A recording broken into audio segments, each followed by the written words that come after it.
قیام پاکستان سے اب تک ہم نے کیا کھویا کیا پایا۔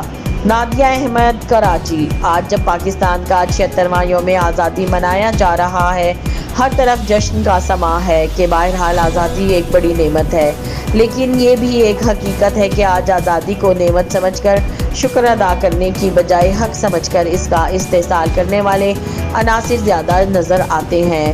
باجوں کے شور کے درمیان لاؤڈ سپیکر پر چلتے گانے نہ جانے نظریہ پاکستان اور تحریک آزادی کی کامیابی کے جشن میں ان گاجوں باجوں کا کیا کام ہے؟ شاید ان باجوں سے ان سوتی ہوئی روحوں کو جگانے کا کام لیا جا رہا ہے جو اپنی اقدار بھول بیٹھے ہیں۔ ستم در ستم یہ کہ قہاری و غفاری جیسی فطرت رکھنے والے اقبال کے شاہین اب ہرا اور سفید لباس پہن کر جھنڈا تامے منہ پر سفید اور ہرا پینٹ کروا کر بائک کے سائلنسرز نکال کر سڑکوں پر بھارتی گانوں کی دھن پر رقص کرتے نظر آتے ہیں تو سبز ہلالی پرچم کے تقدس کو پامال کرتے ہیں۔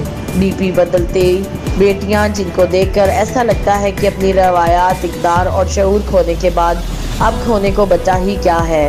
البتہ پانے کا حال یہ ہے کہ ہم آج بھی انہی جابر، قابض، میر و پیر، نامہربان سیاستدانوں کے ہاتھوں کی کٹ پتلیاں بننے پر مجبور ہیں، جو عوام کے ٹیکسز پر پلنے کے بعد اپنے سوئس اکاؤنٹ بھر کر یہاں سے 9-2-11 ہو جاتے ہیں اور باقی رہ جاتے ہیں ہم، جنہیں ان 76 سالوں میں مہنگائی، کرپشن، بھتہ خوری، دہشت گردی کا عذاب ملا۔ یہ دہشتیں، یہ وحشتیں، یہ مطلبی سیاستیں، بے ربط سی زندگی، بے ربط سی مسافتیں، یہ کون سا نظام ہے یا کوئی انتقام ہے؟